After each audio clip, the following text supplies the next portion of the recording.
धन का होना बड़ी बात नहीं है। सोने की लंका थी रावण के पास में। पद का होना भी बड़ी बात नहीं है। कई दैत्यों ने स्वर्ग के सिंहासन पे कब्जा कर लिया था। संतान का भी होना कोई बहुत बड़ी बात नहीं है। हम सब जानते हैं रावण के पास 1 लाख पुत्र थे, 1.25 लाख नाती थे।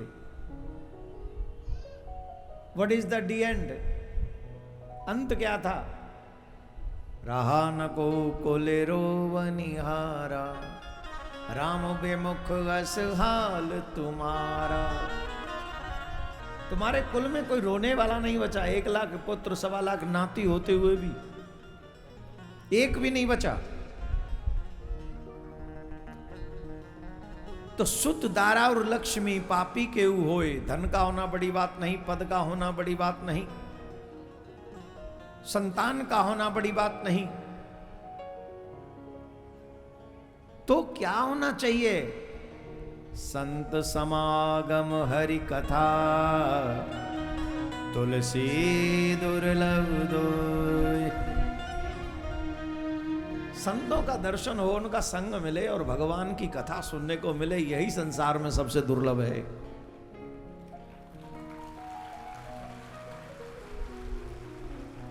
अब आप कहेंगे इसमें कौन सी बड़ी बात है? अरे यही तो बड़ी बात है जो अभी हमारी समझ में नहीं आ रही है। जिसे हम सबसे छोटी बात समझ रहे हैं, बोले आज तो गली गली में संत डोल रहे हैं। मैं तो कह रहा हूं गली गली में नहीं, घर घर में भी संत डोल रहे हो। तुमने कितने संतों की सेवा की है वो बताओ। तुम्हारे तो भाग्य में नहीं। रावण के सामने, रावण के पास में न जाने कितने संत आते थे, किसी का आदर किया क्या उसने? रावण से ज्यादा संत तो तुम नहीं देख पाए होगे। रावण तो स्वयं पुराणों का वेदज्ञ था, वेदों का जानकार था। क्यों नहीं बच पाया रावण? क्योंकि उसने उसे इम्बाइब नहीं किया, पान नहीं किया, स्वीकार नहीं किया, इसलिए रावण की दुर्दशा हुई। सत्संग का महत्व तो समझने वाले आप लोग हैं जो यहां मुझसे पहले आकर बैठे हुए हैं। सोने पे सुहागा वाली बात यह है, मां भगवती के तट पे हम और आप बैठे हुए हैं, गंगा के तट पे। जिस गंगा के तट पर, इसको हटा दो, जिस गंगा के तट पर उससे 50 कोस दूरी पर भी अगर कोई व्यक्ति मर जाए तो भी उसके सबको पवित्र करने के लिए गंगा में उसके डेड बॉडी को स्नान कराते हैं। अरे मर भी जाए दूर और वह की अस्थि भी गंगा में बहा दी जाए तो भी जब तक उसकी अस्थि गंगा में रहेंगी तब तक वो आनंद लेता रहेगा, नरक नहीं जा सकता। ऐसी भगवती के तट पर हम और आप कथा सुन रहे हैं।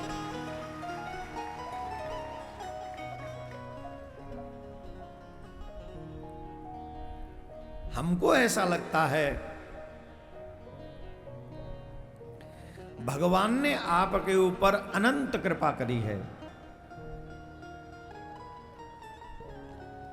जो कृपा करके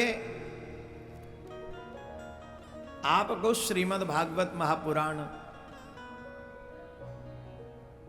सुंदर शुक्ल पक्ष में हमको प्रदान किया। कल पूर्णिमा है। कल का क्रम याद करें, कहां थे? राजा को साप लगा कि तुम्हें 7वें दिन तक्षक डस लेगा और तुम्हारी मृत्यु हो जाएगी। राजा ने 7 क्षण विलंब नहीं किया। बहुत बड़े महल, बहुत बड़ा राज्य, बहुत सेवा करने वाले चाकर, कोई कमी नहीं थी राजा के पास में। पर उन सब का त्याग करने में कितनी देर लगी उन्हें? थोड़ी भी देर नहीं लगी, थोड़ी भी नहीं। एक क्षण में छोड़ दिया सबको। पुत्र को राज्य सौंपा, वन में आ गए, गंगा के तट पे आ गए और गंगा के तट पर आकर विद्वानों से 2 प्रश्न किए। आपने वो दोनों प्रश्न कभी नहीं किए होंगे। विद्वानों का सानिध्य किया होगा तो आपने किए होंगे, सुने जरूर होंगे, पर ये प्रश्न करने का साहस नहीं जुटा पाए होंगे आप कभी। बहुत इजी हैं ये प्रश्न, जीवन भर प्रश्न करते रहते हैं हम लोग जीवन भर। बेटे की बहू कैसी आएगी, बेटी को वर कैसा मिलेगा, मेरा काम कैसे चलेगा, मेरा ये और बढ़ जाए थोड़ा सा सिस्टम, तो ये सब बातें हम कर लेंगे। लेकिन ये जो 2 महत्वपूर्ण प्रश्न है, क्या कभी करने का साहस जुटा पाए? पहला प्रश्न, पूरे जीवन भर मनुष्य को क्या करना चाहिए? पूरा जीवन भर मनुष्य क्या करे? दूसरा, म्रियमाणस्य किम कर्तव्यम, जो मनुष्य मरणशील है वो क्या करे?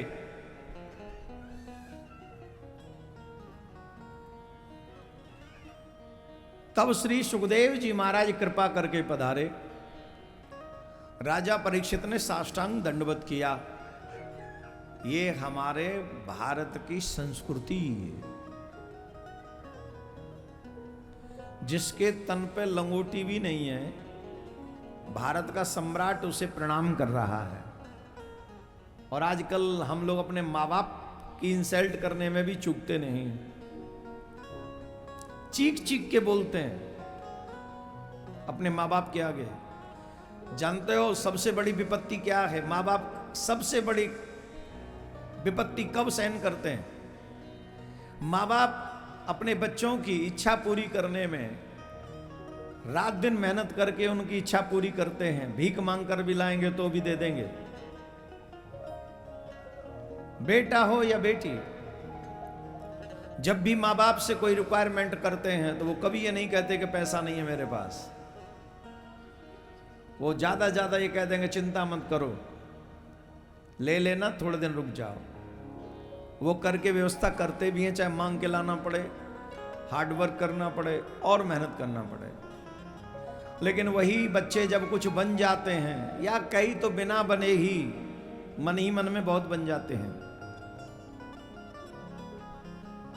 माँ बाप को वजन उठाने में अपने बच्चों के लिए मनोमन अपना सर पे ढोने के लिए उन्हें कभी बोझ नहीं लगता, उन्हें कभी बुरा नहीं लगता, उन्हें कभी कष्ट नहीं होता। लेकिन उन माँ बाप को तब बहुत बुरा और बहुत कष्ट तब लगता है जब उन्हीं के द्वारा पालित पोषित बच्चे उनके आगे चीख चीख कर उन्हें उत्तर देते हैं।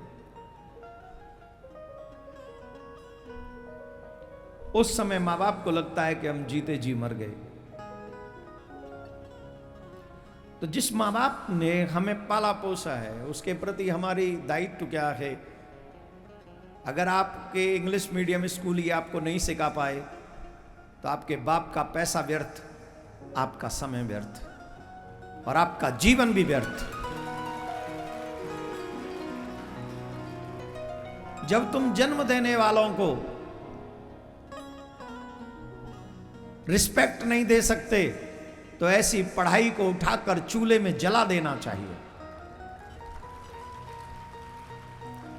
ऐसी पढ़ाई किस काम की जो हमारे बच्चों को सिर्फ पैसा कमाने की मशीन तो बना दे, लेकिन हमारे बच्चों को कभी मानव न बना सके।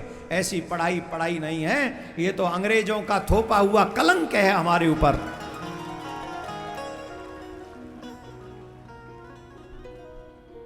इस संसार में सबसे बड़ा धन अगर कोई है तो माँ बाप का आशीर्वाद। माँ बाप के आशीर्वाद से बच्चे वो प्राप्त कर सकते हैं जो आप सोच नहीं सकते।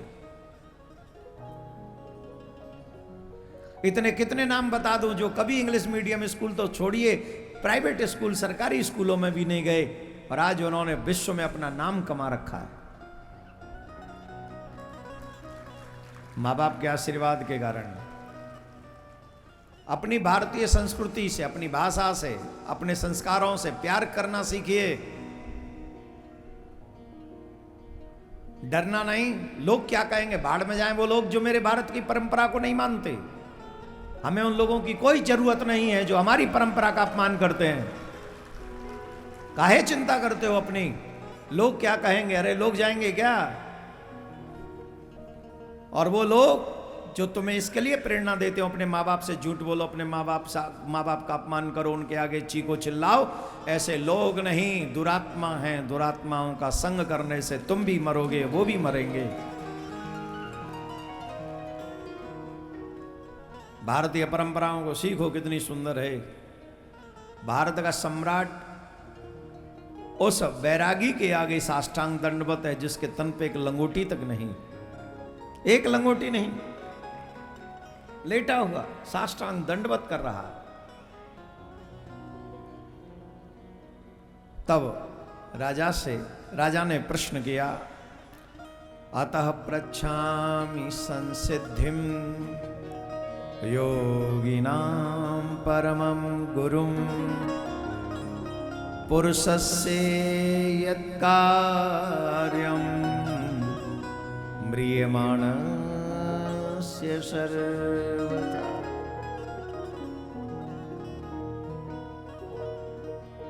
हे योगियों के परम गुरु, मैं आपके समक्ष कुछ प्रश्न कर रहा हूं। परम सिद्धि के स्वरूप साधना के संबंध में मैं आपसे प्रश्न कर रहा हूं। जो पुरुष सर्वथा मरणासन हो उस मनुष्य को क्या करना चाहिए? मैंने कथा के पहले दिन मीन्स परसों 9 अप्रैल मैंने आपसे एक प्रश्न पूछा था, इस संसार में ऐसा कौन है जो यहाँ इस पंडाल में बैठे हैं, वो बताएं जो ये कहें हम मरेंगे नहीं। बताइए, यहां पर है कोई ऐसा जो ये कहे हम नहीं मरेंगे? कई तो मेरे सामने ऐसे बैठे हैं जिनका मतलब कथा ही सुन ले तो समझो बहुत बड़ा आशीर्वाद है ठाकुर जी का। अरे मतलब डरिए नहीं, बात कर रहे हैं। अब कब कौन कहां चला जाए, हु नोज, किसे पता।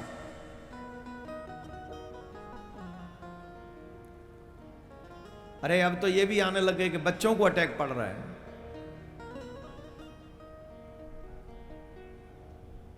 पढ़ना चाहिए बुड्ढों को, बच्चों को पढ़ रहे हैं। बच्चे चाहते, जवान लोग क्या चाहते हैं, बुड्ढे जाएं तो हमारी सत्ता काबिज हो।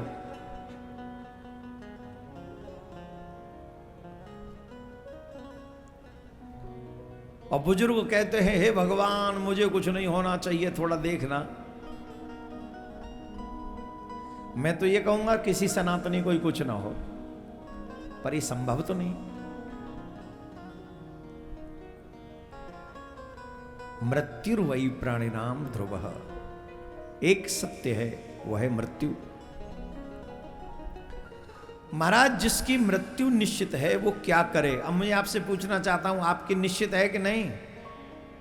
बोलिए, जोर से बोलिए। जिस दिन एग्जाम निश्चित हो जाता है तो आप क्या करते हो? एग्जाम निश्चित हो जाए कि 5 तारीख को आपका एग्जाम है, तो आप क्या करते हो? प्रिपरेशन, तैयारी, काहे के लिए? अच्छे मार्क्स लाने के लिए। मृत्यु निश्चित है, प्रिपरेशन करिए, करिए। इसमें तो नहीं करी, तो इसमें नहीं करी तो फेल ही हो गए। जो बच्चे एग्जाम की प्रिपरेशन नहीं करते वो फेल हो जाते हैं। और मृत्यु जीवन का सबसे बड़ा टेस्ट है, सबसे बड़ा टेस्ट, सबसे बड़ा एग्जाम है मृत्यु।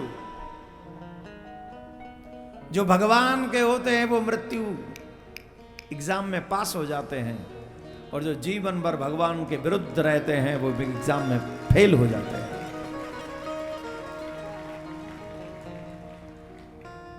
जोर से बोलना पड़ेगा। मैं तुम्हें ट्यूशन दे रहा हूं, ले लो, तैयारी कर लो, पास हो जाओगे। जिन्हें मृत्यु के एग्जाम में पास होना हो वो हमारा ट्यूशन स्वीकार करो। ये भागवत पूरा विद्यालय है, विश्वविद्यालय। रामायण हमको जीना सिखाती है, how to live life, and Bhagavat सिखाती है how to die. Maharaj ji क्या सिखाती है? मरें कैसे ये भागवत सिखाती है, जिए कैसे रामायण सिखाती है। इसलिए अपने बच्चों को दोनों चीज सिखाओ। उन्हें अच्छा जीवन सिखाना चाहते हो तो रामायण के बिना तुम्हारे बच्चे घर के बाहर कदम न रखें। अगर सच्चे सनातनी हो तो उन्हें रामायण पढ़ाओ, और रामायण सीरियल मत दिखाओ, रामायण पढ़ाओ और रामचरित मानस पढ़ाओ। ये सीरियल नहीं, सीरियल में तो कुछ भी डाल रहे हैं आजकल, कुछ भी डाल रहे हैं ना। वो कुछ भी डालने वाली रामायण नहीं, जो सीधे सीधे चल रही है रामचरितमानस, वो पढ़ाओ। वो पढ़ ना सके तो तुम पढ़ो और उन्हें सुनाओ। वैसे पढ़ने से जो हृदय के तार हिलते हैं ना, वो अलग ही विषय है। और बचपन में अगर आपके बच्चों ने रामायण पढ़ ली, विश्वास कीजिए आपके बच्चे कभी भी धर्म के पथ से अलग नहीं होंगे, कभी भी नहीं।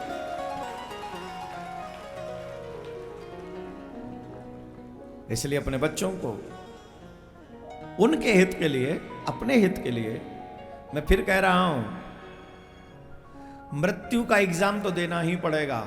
और श्रीमद् भागवत विश्वविद्यालय है, तार देगा तुम्हें, नंबर 1 पे पार कर देगा, इसमें कोई संशय नहीं। पास करा देगा तुम्हें नंबर 1 से।